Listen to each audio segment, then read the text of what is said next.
Can you elaborate more on why you left Mhm. your AAA job, and was it not possible to do this game nights and weekends? So I think it was possible under different circumstances. And what I mean by that is I had begun to suffer from extreme burnout. I was working on this in nights and weekends, and AAA game dev is extremely stressful.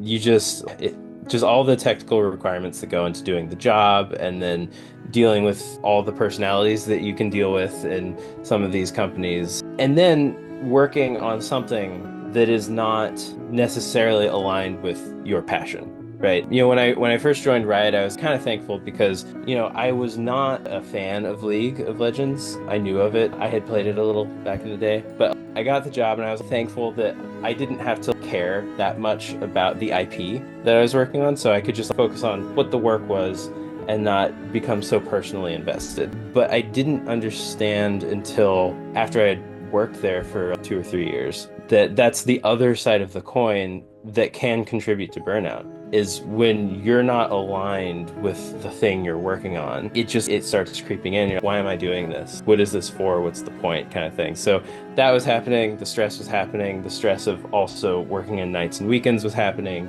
Started not getting sleep.